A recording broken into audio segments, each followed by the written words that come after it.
안녕하세요, 김영란입니다. 분단 적폐로 인해 조작된 사건들을 하나씩 파헤쳐보는 방송 조작, 오늘은 14번째입니다. 오늘 방송은 지난번 방송에서 말씀드렸던 것처럼 직파 간첩에 대해서 얘기해 보도록 하겠습니다. 오늘도 언제나 오시는 우리 장경욱 변호사님 오셨습니다. 안녕하세요. 네, 안녕하세요. 네, 그리고 오늘 이제 직파 간첩에 대해서 얘기하다 보니까 이 직파 간첩으로 피해 보신 우리 이혜련 선생님 오셨습니다. 안녕하세요. 안녕하세요. 우리 보위사령부 직파간첩. 세네요. 네. 보위사령부. 보위부보다 더한 보위사령부 소속 직파간첩으로 네.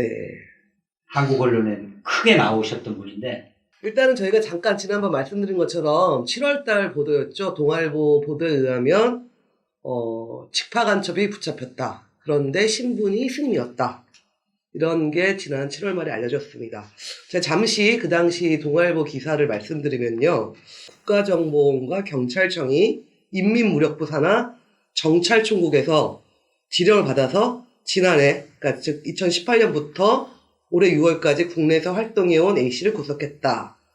A씨는 국내에서 스님으로 행세하면서 불교계에 잔입해 활동하려 했던 것으로 알려졌다고 합니다.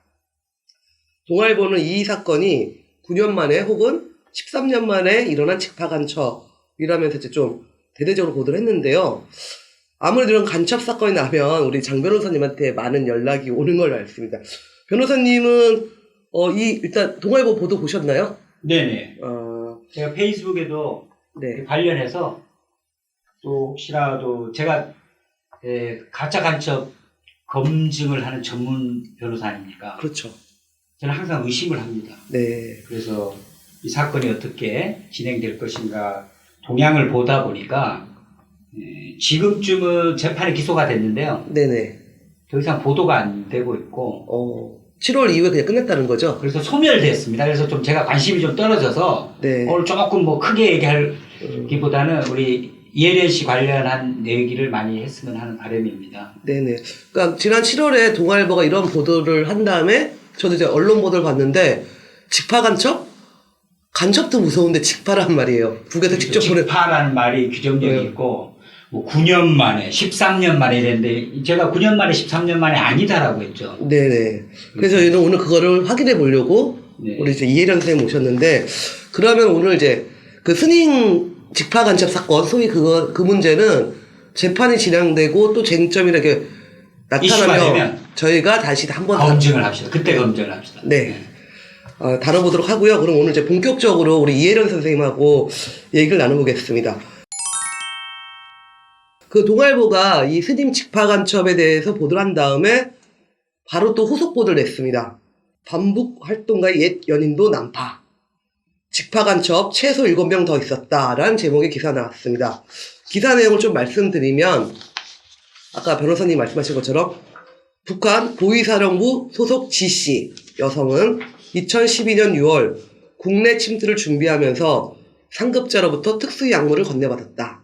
특수약물은 거짓말 탐지기 조사를 통과할 수 있게 해준다는 약물이었고, 우리 이제 G씨는 탈북 후에 국내에 들어와, 한국에 들어와 반북 활동을 하고 있는, 북에 대해서 이제 뭐 반대 활동하고 있는 한 남성의 동태를 파악하는 게 임무였다고 한다. 그 기사에서 언급된 G씨가 바로 이제 이혜련 선생입니다. 저도 이제 동아일보 보도를 보고 처음 접했는데요. 먼저 우리 이혜련 선생님이 어떻게 직파 간첩이 됐는지 저희는 이거 얘기하다 보면 좀 이것부터 하나씩 따져보도록 하겠습니다. 그 보도를 보면은 이혜련 선생님도 역시 본인 의사와 상관없이 한국에 오게 되었다라고 국정원에서도, 우리가 보통 탈북자들이 오게 되면 국정원 합십센터, 하나원, 이게 기본 코스지 않습니까? 그래서 국정원의 조사에서도 이런 이야기를 하셨다고 하는데 좀 당시 국정원 힘드시겠지만 조사 과정에 대해서 말씀 좀 해주시죠. 조사 때는 탈북자들을 다 겪는 거라 저도 그래서 그 과정을 따라서 기다렸다가 조사를 받게 됐는데 제가 여기 올 때 친구하고 같이 왔어요. 친구가 와서 결핵이어가지고 병동에 한 1개월 있다 나니까 저도 조사를 좀 늦게 받게 됐는데, 일단은 친구하고 처음에 같이 오면 같이 조사를 받게 돼요. 네. 내가 먼저 받을 수가 없어요. 그래서 그 친구하고 같이 받게 됐는데, 뭐 처음에는 그저 뭐 가족이 돼서 써라, 뭘 돼 써라 해서 저는 그렇게 따랐고, 한 며칠 지나서 이상하게 두 사람을 자꾸 싸움을 시키더라고요. 아, 두 분을요? 같이 네, 오신 같이, 친구분하고? 네. 그런데 그건 저는 싸움을 우정시키는 걸 몰랐어요. 그냥 뭐 조사원들이 한 명이 저한테 들어오는 게 아니고 자기네가 하다가 힘들면 또 다른 조사관이 네. 들어와요.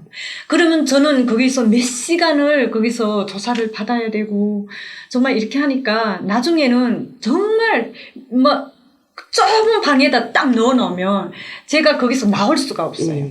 그리고 창문도 그저 이렇게 조금만 열면 거기서 그저 찬바람이 좀 들어온다 뿐이고 정말 숨도 쉬기가 좀 불편할 정도로 그렇게 하고 밤 10시면 청사에 불이 꺼지는데 그때까지 저를 조사를 해요. 그러니까 저는 정말 마지막에 너무 힘드니까 그 사람들이 원하는 게 뭐냐고 제가 물었어요. 당신네가 원하는 게 뭐냐고. 그러니까 우리가 해주는 대로 해주면 인차 조사도 끝나고 인차 하나원도 보내주고 한다니까 저 5개월 넘고 하니까 뭐 그 사람들이 하자는 대로 전 따라 준 거예요. 근데 나중에는 그게 하나원을 데려가는 게 아니라 저 구치소를 데리고 간 거예요. 구치소를 갈 때도 저한테 하나원 데려간다고 데려갔거든요. 네. 그런데 가서 보니까 구치소더라고요. 그렇게 돼가지고 제가 거기서 조사를 받게 됐는데 어쨌든 그 사람들은 아주 뭐 이런 말을 하면 되는지 모르겠는데 야만성이 있어요. 사람들이 아주 계속 두 명을 싸움을 시켜요. 시키면 거기서 처음에는 속지 않죠. 그런데 여러 번 하면 속게 되더라고 저도. 그다음에 뭐 시간은 길어지고 하니까 방법이 없이 저도 그렇게 수긍을 하게 된 거죠. 그 국정원에 주로 이제 같이 온 친구랑 싸움을 붙였다고 하는데 네. 주로 어떤 내용을 이렇게 뭐 서로 진술하라고 요구한 건지. 그러니까 그 진술이 너 북한에 있을 때 중국을 넘나다녔지 않냐. 전 북한에 있을 때 남들은 다 밀수래도 전 밀수란 걸 안 하고 살았어요. 그리고 중국말 자체를 몰라요. 근데 너 중국말 그렇게 잘한다는데 초보적인 말을 해라. 나는 중국말도 모르고 중국에 건너 다녀본 적도 없다니까. 야, 같이 온, 김씨가 너를 이렇게 하는데, 너가 왜 이러냐. 이렇게 해서 몇 번을 계속 부딪히게 만들어요. 그걸.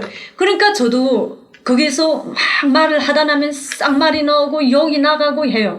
그러면 그걸 녹음을 잡을 수가 없으니까 나보고 글로 쓰래요, 그걸. 그래서 글로 써서 남자 방에 보내면 그 남자 쪽에서는 뭐 연락은 없지만 자꾸 나한테다 쓰라고 해요.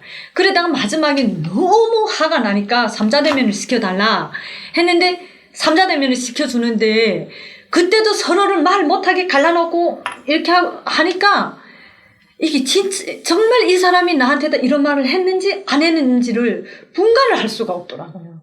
그래서 어쨌든 저는 뭐 구치소에 가는 순간까지는 계속 그 사람들한테 섞인 것 같아요. 근데 변호사님, 그 이혜련 선생님이 어쨌든 이제 친구분하고 같이 탈북을 해서 우리나라에 왔는데 그런 과정에서 이제 직파간첩으로 갑자기 몇 개월 동안 이 조사 과정에서 변하는 거잖아요. 그렇죠. 처음에는 뭐 네. 탈북 과정 이런 얘기하면서 그 두 사람이 남녀가 같이 왔었고 네. 그 과정에서 조사를 했고 아마 그 당시에 이미 한국에 혜련 씨 애대인이 유명한 반북 활동가라는 첩보도 있었으려고 봅니다. 그렇기 때문에 뭐 신문의 기법상 네. 여러 가지 서로 거짓말하게 만들고 또 혜련 씨가 거기에 대해서 굉장히 처음에 저항하지 않습니까? 자꾸 이간질 시키고. 그래서 뭐 그런 조사를 해 가는 과정에서 나중에 이제 애인이라는 반북 활동가 이름도 나오고. 그죠? 그리고 혜련 씨는 여기 오는 줄도 몰랐어요, 사실은.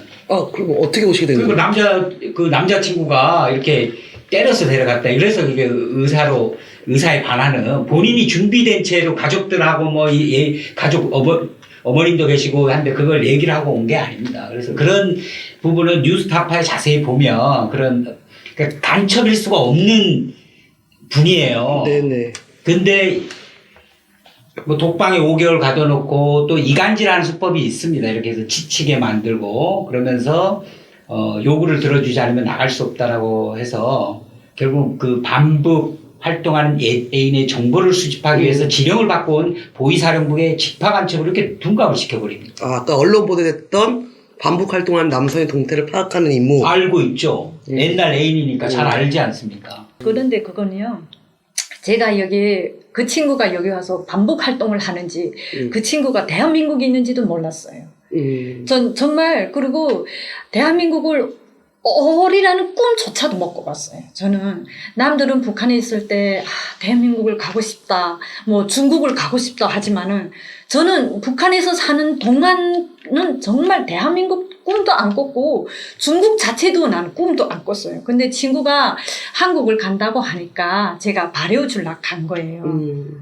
잘 가라고. 근데 그 친구가 내가 발효주게 된 거는 게이 브로커가 제 친구예요. 이 나라를 오게 된 그 브로커가 제 친구예요. 그러니까 내 친구를 통해서 여기 김 씨가 오게 된 거예요. 그러니까 내가 잘 가라고 그 친구를 발효주려고 온 거예요. 그런데 그 친구가 갑자기 같이 가자. 예, 같이 가자고 해서 저는 안 가겠다 하고 그 친구는 같이 가자 하고 그러면 저희 이 국경이라는 게 이렇게 강둑이 높아요. 그 높은데 거기에서 일단은 내려 끌면 여자의 힘으로는 거기 구부러서 내려가요. 그렇죠. 예, 내려가면 일단은 물 안에 딱 들어서면 그다음 제가 다시 북쪽으로 갈 수가 없어요. 왜냐면요, 거기 저 군대들을 한 명도 끼지 않고 우리가 그래서 조용히 넘어왔기 때문에 다시 저는 거기 돌아서 갈 수가 없었어요.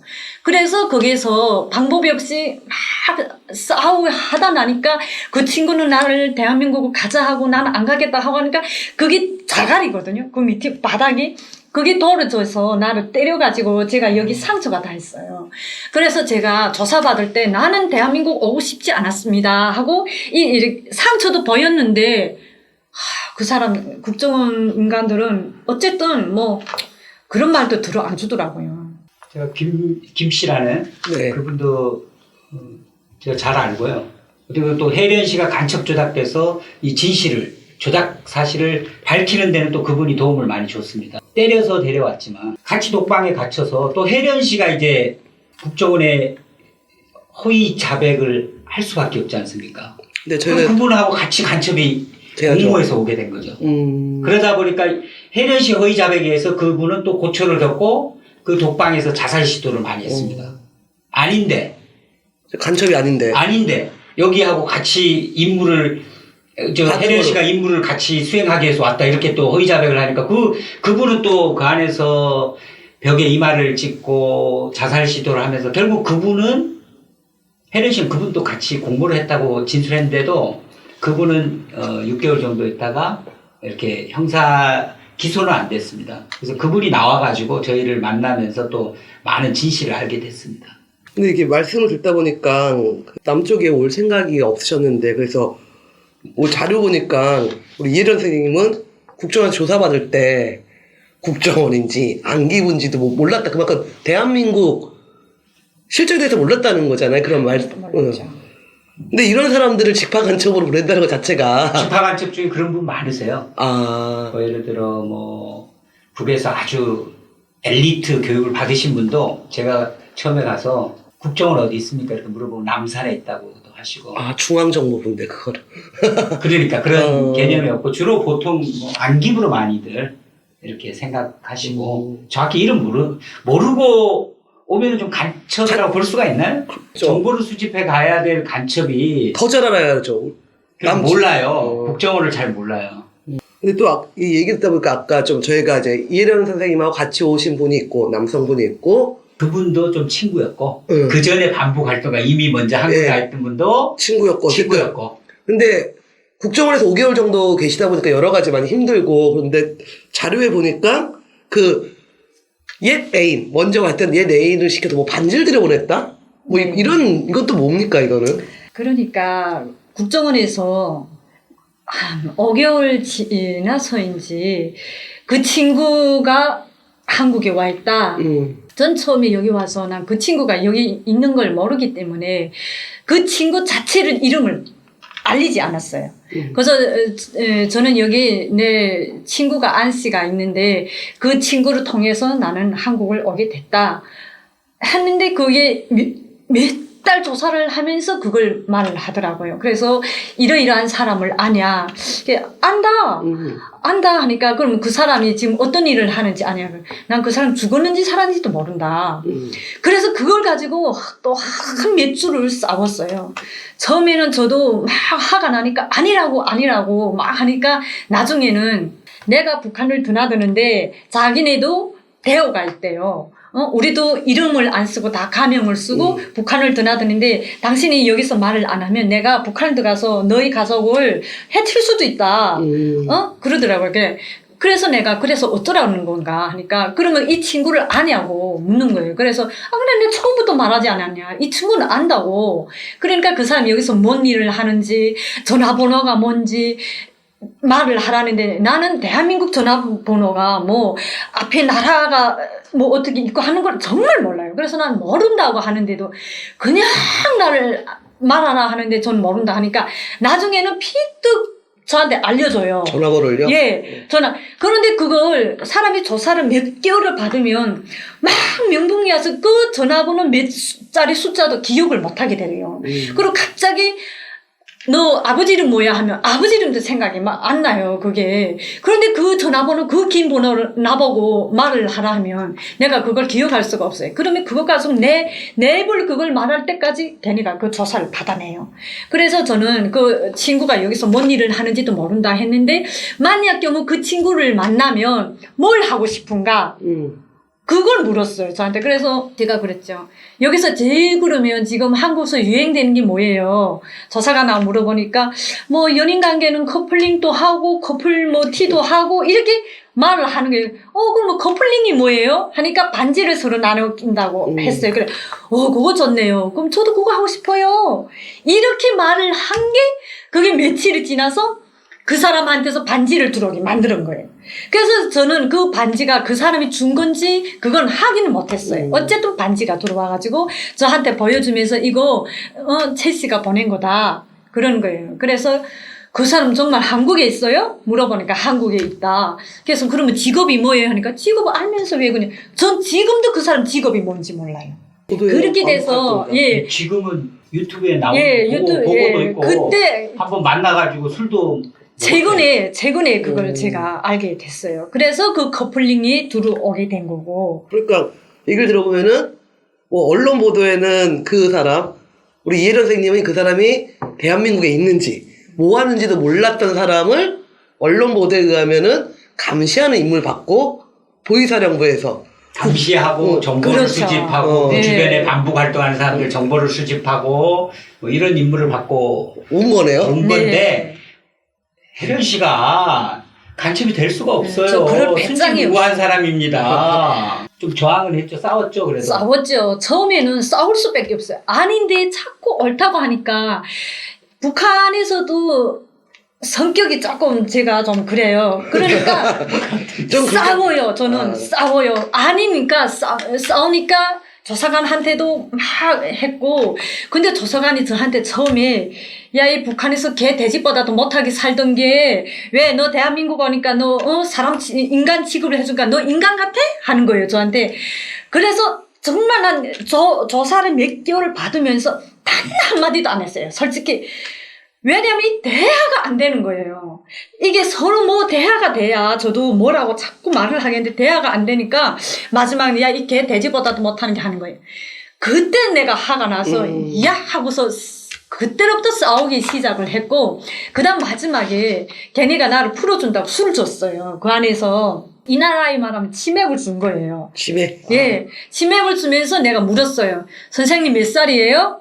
왜 나한테 반말하세요? 나는 선생님이라 하는데 선생님은 왜 나한테 반말하세요? 하니까 저보다 조금 나이가 어리더라고요. 그래서 이제부터 반말하지 말라고 제가 그렇게 했는데 그 다음부터 조사관들이 계속 바뀌는 거예요. 계속 너무 바뀌니까 저도 정말 죽고 싶었어요.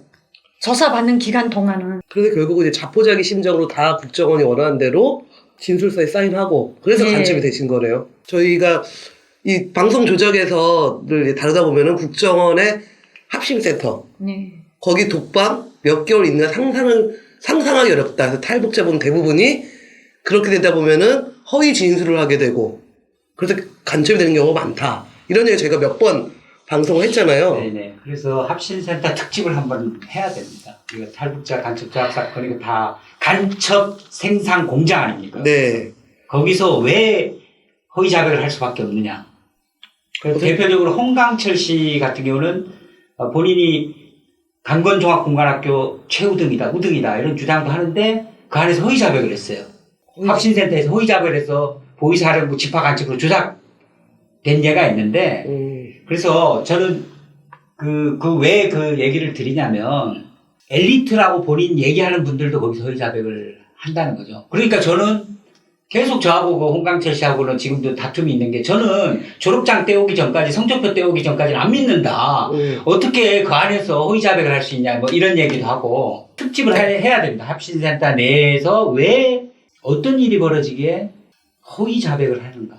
도대체 그곳은 어떤 곳인가. 이거에 대해서 한번 피해자들이 나오셔가지고 자세하게 한번 우리 시청자들을 위해서 합신센터의 그 만행 야만적인 그 구금시설에 대해서 한번 이야기하는 시간을 네. 갖도록 해보죠. 예, 어떻게 해봅시다. 장소도 좀 합시센터와 비슷하게 꾸며서 안 가봤을 때 저는 알 수가 없지만 그러니까요. 정말 그 상상을 하면 난 잠이 막 꿈에서도 나타날까 봐 겁나요. 근데 여기 보도자료 보면 특수약물이라는 게 언급됐어요. 뭐 네. 특수약물은 뭔가요, 선생님? 너무 저를 조사기간 아니라 하는데 옳다고 찾고 하니까 제가 그렇게 한 거예요. 너 그렇게 하다간 거짓말 탐지기를 할 수 있어? 그러는 거예요, 저한테. 그래서 내가 어떤 긴가 그걸 빨리 하게 해주세요. 빨리 하게 해주세요 하니까 그때부터 내일이 한다던 게 계속 밀리는 거예요. 그래서 제가 조사에 들어가면 거짓말 탐지기 안 해요? 나는 이제는 더는 당신하고 말하기 싫으니까 거짓말 탐지기라고 하면 바로 넣을 거잖아. 그러니까 빨리 해주세요 한 거예요. 그런데 그걸 며칠을 뭐 끌어서 한 어느 날인가 거짓말 탐지기를 했어요. 네. 들어가니까 뭐 심정도로 하는 것처럼 이렇게 하고 앞에 앉혀가지고 하는데 그걸 하고 어쨌든 그걸 오후 내껏 했어요. 오후 내껏. 그렇게 하고 저녁이 끝나서 방에 들어갔고 다음날에 조사를 들어갔는데 어떻게 됐어요? 선생님한테 물으니까 당신 간첩이래. 그러는 거예요. 거기서 내가 가만히 있으면 되는데 성격상 참지 못해가서 너무 오르는 거예요. 그게 확 오르는 거예요. 그래서 내가 그래? 다시 하자. 그랬어요. 다시 할까? 했어요. 거기서. 그래서 너 다시 할래? 그래. 네가 하겠다면 나도 다시 할래. 그렇게 했는데 며칠 있다가 하는 거예요. 근데 그게 이제처럼 거짓말 탐지기 내가 그 속이는 약을 가지고 갔다 하면 내가 너 이걸 어느 날 몇 시에 이 검사를 하겠으니까 너 준비해. 하고 들어가면 내가 이제 좀 약물을 가지고 들어간다면 이해가 돼요. 자기네가 쭉 하다가 조사를 하다가 혜련 씨 가요 하면 화장실에 데려가는 줄 알고 따라갔는데 거짓말 탐지기를 또 했어요. 그렇게 하고 난 뒤끝에 아니 왜 반응이 달라? 그러는 거예요. 그게 반응이 왜 달라가 거짓말 탐지기 하는 선생은 나이 좀 든 남자 선생이고 제 조사관은 여자 선생이에요. 그러면 이 여자가 이 남자한테 인계하면 돼요. 그래서 내가 그날은 그 선생하고 이렇게 다 끝나서 선생님 저 어때요? 저 간첩 같아요? 하고 그 선생한 남자분한테 제가 물었어요. 그러니까 아니요. 이렇게 하면서 컴퓨터 화면을 내 쪽으로 아예 돌리면서 자 이게 거짓말이면 어떤 현상이 나오고 이게 거짓말 아닐 때는 어떻게 나온다고 저한테 설명을 다 해주는 거예요. 그래서 내가 그걸 설명을 받았을 거잖아요. 그거. 네. 그래서 그 화를 이기지 못해서 그 여자한테 사람 놀리냐고 그렇게 하고 있다가 그렇게 하고서 대화를 막 하다 나니까 그래 나 약물 썼어. 그렇게 말이 나온 거예요. 아, 본인이? 네. 그래 아니 내가 먼저 나는 그렇게 약물이라고 생각도 못하고 있는데 그 조사관이 나한테 무슨 다른 걸 먹거나 뭐 어떻게 한 게 없냐고 기뜸을 딱 해주는 거예요. 그럼 거기 내가 모조리예요? 나도 성인인데 그래 약물 썼어. 그렇게 한 거예요. 그래서 농담을 한 소리 한 며칠 지나니까 완전 사건이 크게 돼가지고 조사관들이 여러 명이 들어와서 어떻게 생긴 약물인가 막 묻는 거예요. 근데 나 대한민국을 모르는데 이 나라에 약물이 어떤 게 있는지, 이 나라에 알약이 있는지, 뭐가 있는지 아무것도 모르잖아요. 그래서 저희 어머니가 어렸을 때 중국 사사 여행을 많이 다니면서 이 나라 밴드 있잖아요. 뭐 어디 칼이 찢기면 네네. 이게 우리 어머니가 요리사예요. 그러니까 중국 사사 여행을 갔다 오면서 어머니가 자꾸 찔리면 그걸 만드는 그 밴드를 가지고 온 거예요. 그래서 갑자기 내가 그 밴드 생각을 아니 그 약물을 자꾸 말을 하라는데 나는 안 썼는데 거짓말이라고 이제 이 선생이 그래서 난 남자 선생이 들어온 데다가 사진이 이게 거짓말이다. 저 선생이 하도 나를 약 올리니까 내가 그렇게 말한 거다. 그러니까 그 남자 선생도 아니 그러면 솔직히 지금이라도 말을 하라고. 그래서 솔직히 말을 했어요. 선생이 나를 너무 약 올리게 하기 때문에 내가 이런 말을 한 거다. 했는데 그 여자 조사관이 막 웃으면서 그러는 거예요. 그럼 혜련 씨가 그걸 나중에 거기 정말이라면 어떤 걸 말하려고 했어요? 그렇게 하겠다. 뭐 나는 기껏 애국거 써봤다면 밴드? 난 그때 그게 밴드인지 이름이 밴드라는 것도 모르고 부침띠 한 거예요. 우리 북한에서 뭐 부침띠라는 거 부침띠 한 거예요. 그래서 어떻게 생겼냐 해서 동그랗고 옆에 이렇게 붙이는 게 있어서 그 그림을 그리게 된 거고. 그래서 그 후에도 그 조사기관이 그 뭐 거짓말 탐지기를 할 때 그 밴드 소리가 약물을 썼다는 소리가 나오게 된 거예요. 그게 정말 새빨간 거짓말이에요, 그게. 우리 시청자분들이 이걸 보다가 어떻게 이런 일이 벌어질 수 있지? 이게요. 이런 판결문에 나와요. 밴드가요? 거짓말 탐지기 회피용 약물을 써서 대한민국의 존립과 안전을 위태롭게 해서 만약에 이 거짓말 탐지기 통과된 채로 사회에 나왔더라면 한국 안보가 통째로 무너질 뻔했다고 해서 양형 가중 사유로 나와요 이게. 서울 이게 중앙지방법원, 서울고등법원까지의 판사들의 판단입니다.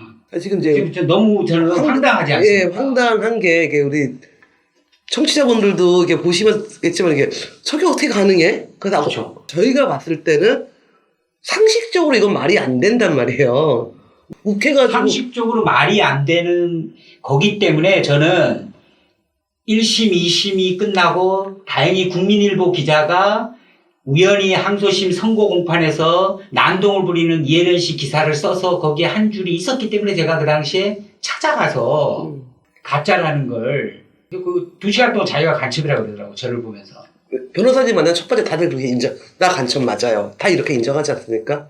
계속 간첩이라 그러더라고. 근데 어쨌든 그 말도 안 되는 간첩이라는 걸 제가 언론신문에 한 줄 기사예요. 그게 뭐냐면 거짓말 탐지기 회피용 약물.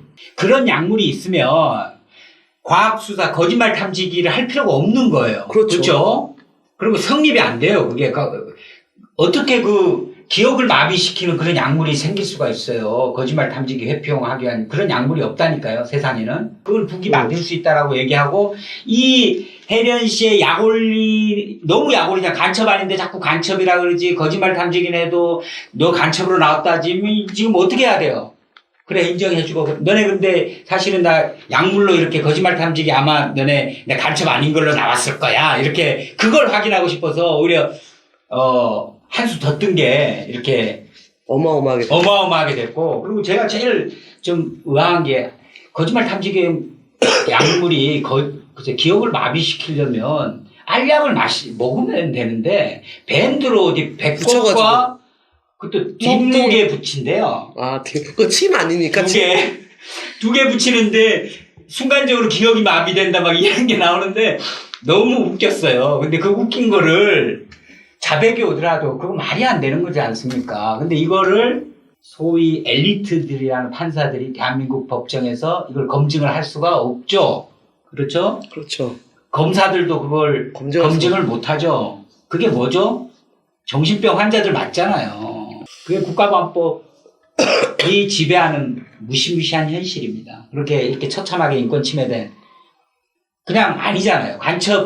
간첩으로 보이십니까? 이렇게 묻고 싶었어요. 저는 이게 좀 방송을 몇 번 안 해봤지만 좀 죄송한데 이런 황당한 얘기는 제가 뭐 간첩 조작 사건 됐다 얘기는 뭐 나름대로 많은 자료들을 알 수 있는데 이건 너무 황당한 거예요. 이런 황당한 일이 참 벌어진다는 게 서글프고 이제 흔히 말하는 우픈 현실인데 우퍼요. 네. 원래는 비극이잖아요. 그럼 이 가해자들을 전부 다 일벌백계를 해야 되잖아요. 그렇죠. 가해자를 일벌백계를 우리가 못하고 있으니까 그냥 웃어. 헛웃음밖에 안 나요.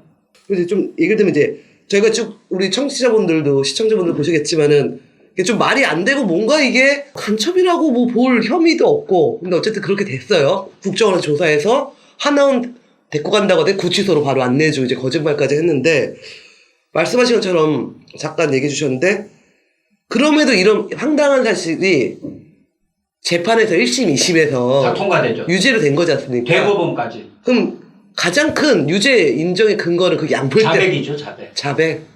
자백이, 허위 자백을 1심, 2심 이미 끝난 상태에서 저희가 변론을 네. 했지 않습니까? 사실심이 끝난 상태에서 저희가 대법원에서 가짜입니다라고 외쳤는데 대법원에서 도저히 용기를 못 낸 거죠. 저는 비겁하다고 생각합니다. 우리 대법원의 대법관들 뭐 국가보안법 앞에서 꼼짝도 못하고 왜소해졌던 근데 어디서 그 사법부의 권위가 있습니까? 그죠? 거짓말 탐지기 회피형 약물을 인정한 이런 판결이 유죄 판결로 확정 판결로 지금 존재합니다. 이거 재심 빨리 해야 돼요. 재심 곧 준비할 겁니다. 네. 아니, 왜냐면 잘못하면 또 많은 탈북자들이 거짓말 탐지기 특수약물 이것도 이렇게 다른 분들이 또 이렇게 뭐 흔히 말하는 요 자료들도 종종 등장할 수도 있겠네요. 밴드 이렇게 붙여가지고. 근데 그게 가능하지가 않아요. 왜냐하면 저희가 입고 들고 온 옷, 그 다음에 거기서 빨리 다 뺏겨요. 합신센터를 들어갈 때는 다 뺏기고, 그 다음 그 안에서 버릴 건 저리 다 버리게 하고, 그 다음에 그저 일부만은 딱 거기다 맡기면 그 어떤 상황에서 그거 찾을 수도 없고, 그리고 들어가면 거기서 팬티부터 시작해서 다 줘요.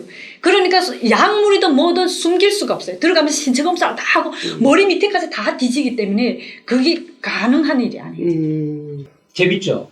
합동신문센터가 얼마나 보안이 철저한데요. 외부에서 사진도 못 찍겠고 거기가 뭘 들고 들어갈 수가 없는데요. 거기가 먼지도 안 돼요. 먼지도 안 돼, 진짜. 정말 날아가는 날파리도 안 돼요.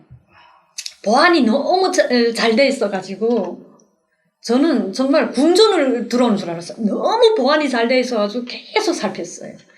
그런데 어떻게 약물을 가지고 들어갈 수 있으며 제가 만약에 그걸 뭐 숨긴다 해도 숨길 수가 없어요. 다 뺏기고 신체 검사를 하기 때문에. 그런 약물이 없어. 없어요. 그러니까 결국 이 사건이 황당한 사건은 국정원도 속이고 선생님의 이런 욱하는 성격 때문에 선생님도 국정원 속이고 이런 좀 말도 안 되는. 국정원에서는 아니란 걸 알아요. 알면서 이렇게 했어요. 알았겠죠. 항상 우리가 알면서 조작을 할까 아니면 북은 능히 이런 신묘한 약물을 만드는 나라라 이렇게 생각을 할까 참 의아합니다. 너무 오늘 얘기를 들으면서 너무 황당한 사건이어서 하는데 또 이제 계속 말씀하신 것처럼 이제 합신센터에 대해서 좀 진짜 먼지도 들어갈 수 없다라고 이렇게 말씀하셨는데 한국에 들어오셔가지고 그 합신센터 뭐 이루 말할 마음고생을 하셨을 것 같아요, 선생님. 정말 죽고 싶었어요. 저는 거기 상상만 하라고 해도 전 정말 싫어요. 정말 그게 뭐 요만큼이라도 뭘 할 게 있으면 전 자해라도 하고 죽어요. 정말 마음고생뿐 아니라 육체도 너무 힘들어서 정말 힘들어가지고 조사관들이 또 거기서 또 바뀌고 할 때마다 말도 할 수가 없이 그렇게 아팠어요. 그런데 그래서 자기네가 뭘 할 것 같으면 사람이 죽든 살아나가든 상관없이 조사를 해대더라고요. 이런 합신센터에 늘 이제 북에서 소위 탈북했다고 하시는 분들은 뭐 누구나 거쳐야 되는 곳이고 그리고 거기서 제가 몇 번 말씀드렸죠. 수많은 간첩들이 조작되고 왜냐면 이제 북에서 이렇게 남측에 오신 분들이 대한민국 실정도 모르고 그 어떤 것도 모르기 때문에 이 공간이 전부기 때문에 그 합신센터 공간이 전부기 때문에 수많은 피해자가 양상이 되고 있다는 게 지난 정권부터 지금 계속 보여주고 있습니다. 그래서 이제 뭐 예전에 저희도 몰랐던 이 합신센터에 대해서 정말 다시 한번 흔히 말하는 이제 민주주의라고 하는 대한민국에서 제대로 파헤치고 정말 탈북자에 대해서 이름만 바꾸면 뭐합니까? 그분들의 권리를 보장할 수 있도록 하는 게 필요한 것인데 여전히 이런 구시대적인 모습이 존재하고 있고 그거에 수많은 이제 간첩들이 양상되고 있다. 이렇게 좀 볼 수 있을 것 같은데요. 그 변호사님, 그 동아일보 기사에서 보면 소위 스님 직파 간첩 말고 또 이혜련 선생님 말고 직파 간첩 7명이 더 있다라고 보도를 했습니다. 변호사님 보시기에 다른 이런 간첩들도 우리 이혜련 선생님하고 그렇죠. 무수히 많죠. 가짜들이. 황장엽 암살 미수. 네. 2명이 정찰총국. 김영철 정찰총국장 앞에서 충성을 맹세하는 2 정찰총국 정혜연 합신센터에서 잡혔어요. 정혜원이 정혜연이. 네. 지금 10년째 해서 안동인가요? 제가 출소일도 알고, 예, 제가 어느 교도소에 있는지도 알고, 어떤 상황인지도 알고, 그렇게 비롯해서 가짜가 많은데요. 그러니까 지금 가짜가 있다, 뭐 제 말이 진리죠. 진실이죠. 진리가 아니라 맞는데, 저도 좀 무기력한 게 뭐냐면, 그러면 뭐 합니까? 지금 이혜련 씨를 이렇게 해놓고, 이혜련 씨한테 우리가 해줄 수 있는 게 뭐예요? 없잖아요. 가해자를 처벌하지 않을 거면 7명 더 있으면 어떡하고. 그래서 이제 나중에 스님 직파간첩이 또 이렇게 이슈가 오르면 그때 또 검증을 하고요. 지금 중요한 건 한 분이 피해자라도 구제를, 신속한 구제가 필요한 거 아닙니까? 정의 실현은 지체되면 안 돼요. 신속하게 해줘야 돼요. 그리고 이 피해자를 동정할 필요 없어요. 이 비정상적 구조를 빨리 없애는데 노력을 해야죠. 그죠? 가해자를 처벌해서 다시 이런 일 못하게 국정원을 해체를 하거나 처벌을 해야죠. 그 운동을 해야 되는 거예요. 그 운동을. 오늘 우리가 이렇게 보도했는데 재밌는 얘기가 아니라 합동신문센터라는 게 무시무시한 거예요. 제가 아우슈비츠는 그 만행보다 더 심하고 관타나무 만행보다 더 심한 일들이 탈북자들을 상대로 지금 진행이 되고 있는 현재 진행형이라는 겁니다. 이혜련 씨가 이런 얘기하면 국정원은 유죄 확정 판결을 등에 업고 이혜련 씨 공격할 수도 있겠죠. 그렇죠? 네. 그렇죠. 아니 무시해버리겠죠. 이혜련 씨 이 간첩 조작한 범죄자들을 제가 지금 검찰에 고소하면 수사를 할까요? 안 하겠죠. 하는 척하다 끝나는 거. 그렇죠. 그러니까 이런 문제가 아주 중요한 문제라는 거죠. 중요한 문제고 이 문제를 해결할 수 있는 우리 힘들 조직해내고 싸워야 되는 거고요. 그렇기 위해서라도 우리 이혜련 씨 이혜련 씨만의 사연이 아니고 유성 씨의 사연이 아니고 유성 씨의 문제가 해결의 기미가 있다면 똑같은 구조적인 사건들이 유성 씨 전후로 있었어요. 그렇죠. 그죠? 그리고 그를 낳은 우리 사회에 아주 비정상적인 구조가 있어요. 지금도 근본적으로 그 문제가 있습니다. 그걸 해결하는데 한 사람 한 사람 또 힘을 모아서 조직적으로 우리 사회를 정상적 구조로 바꾸는데 싸워야 될 때라고 저는 보고 있습니다. 네, 그 국정원 이제 얘기해서 이제 탈북자분들을 이제 간첩으로 조작하는 경우도 있지만 그게 수없이 많이 해왔던 것이 말씀하시는 가해자를 처벌 안 하니까 똑같은 범죄가 계속 발생하는. 그렇죠. 또 가해자를 다 얼굴을 드러내. 우리 피해자 이제 당당히 얼굴 드러냈죠. 왜 얼굴 드러냈냐면 탈북자도 얼굴 드러내면 북의 가족들 죽는다. 북의 가족들 잘 연락하고 잘 지내고 계시죠? 잘 지내. 예. 네. 네, 그래서 저희 이렇게 얼굴 내고 또 부끄러울 수도 있잖아요. 그죠? 옛내인 얘기하고 그렇지만은 공익을 위해서 나왔습니다. 좀 박수를 쳐주시기 바랍니다. 이제 국정원 얘기가 나왔으니까 저희가 그 국정원이 최근에 또 했던 게 소위 뿌락지 사건이 있어요. 그 뿌락지 사건도 한번 저희가 다뤄봐야 되는데 왜냐면은 다뤄야죠. 너무 이슈가 안 되는데요. 네. 그럼 국정원 ROT. 똑같은 일들을 지금까지 하고 있고 그 사람들 약점 그죠? 그런 네. 것들을 해서 이간질하고 인륜을 저버리는 그런 일을 대공 수사 과정에서 했다고 하는데 그 미친 짓 아닙니까? 이 거짓말 탐지기 해피형 약물보다 더 미친 짓을 대공 수사 과정이라고 지금 변명을 하고 있는 것 같은데요. 반드시 그 부분도 무슨 드러낸다가 아니라 일벌백계를 해야 됩니다. 그 가담자들을 처벌을 해야 돼요. 가해자들 다 일일이 규명해서 처단을 해야 된다. 처단을. 그러니까 무서운 줄 모르고 지금 오히려 변명하지 않습니까? 그렇죠. 지금 유죄 확정 판결이기 때문에 오늘 왔다. 예를 들어 우리 시청 시청률이 좀 낮아서 그렇지. 이거 한 10만 명 봤다고 해보세요. 이혜련 씨 공격할 거 아닙니까? 공격하고. 우리 해명하기 힘들어요. 또 국가보안법인데서. 나쁜 놈들입니다. 이거 지금 욕이 나왔어요. 나쁜 놈들 좀. 나쁜 짓이에요. 네, 그 정도는 뭐. 저희가 오늘 그 방송 조작 14번째에서는 흔히 말하는 이제 스님 간첩, 직파 간첩서부터 해서 우리 이혜련 선생님 이야기까지 소위 직파 간첩에서 얘기를 나눠봤습니다. 그런 과정에서 우리 시청자분들 확인하셨겠지만 말도 안 되는 사건들이 정말 너무나 자주 일어나고 뻔뻔하게 하는 이런 공안 세력, 국가정보의 모습을 다시 한번 확인할 수 있었는데요. 이제 방송을 이제 좀 마무리하려고 하는데 우리 선생님 나오셨으니까 하고 싶은 말 다 한번 해주시고 우리 장경 변호사님 아까 뭐 거의 저를 짧게 얘기할게요. 네. 우선 이혜련 씨 관련해서 뉴스타파에 애니메이션도 만들어졌고요. 그러니까 보시면 몇 년도에 자세한 사연을 알 수가 있고 이혜련 씨라는 이름으로 치면 또 본인이 인터뷰한 부분도 있고요. 제가 미처 말씀 못 드렸던 거는 국정원에서 아직도 찾아와요. 감시하고 있어요. 혜련 씨가 이 원래 접선을 하려 했던 그 대호명 꼽새가 지금 한국에 있거든요. 허위 자백 내용에. 꼽새 알려달라고. 헛짓 좀 그만하시고.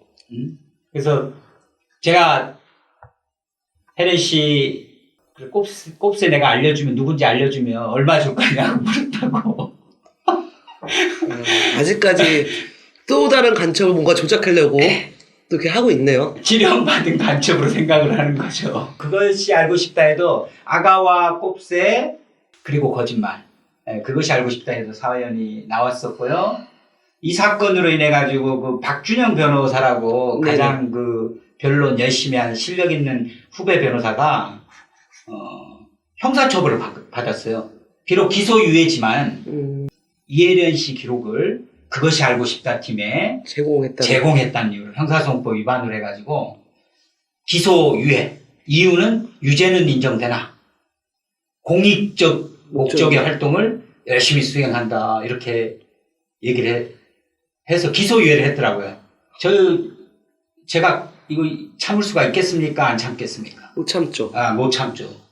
가만 안 두겠습니다. 그래서 장 변호사님은 어쨌든 이제 우리 이혜련 선생님 사건에 대해서 우리 시청자분 더 많이 저희 오늘 짧게 얘기를 했기 때문에 더 자세히 알 수 있고 그런 것이 비단 이혜련 선생님뿐만이 아니라 그럼요. 탈북자분들 대부분에게 일어나고 있는 사건이다 라고 할 수 있을 것 같고요. 우리 이혜련 선생님 좀 아까 뭔가 다 방송 마무리하면서 하고 싶은 얘기를 길게 다 하세요. 저도 마음이 약해서 당했는데 나머지 우리 탈북자분들은 자기 인권을 자기가 보호하면서 살았으면 좋겠어요.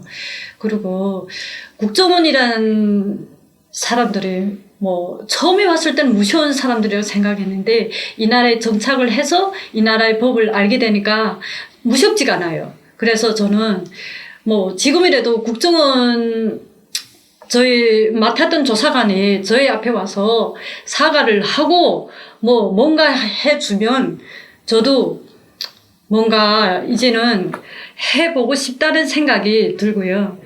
나머지 우리 북한 사람들 인권을 위해서 정말 계속해서 노력해서 살아갔으면 좋겠습니다. 탈북자분들 또한 정말 우리 분단 상황에서 벌어진 상황인 거잖아요. 탈북자라는 단어 자체도 분단으로 인해서 만들어진 좀 비극적인 단어가 아닌가 싶습니다.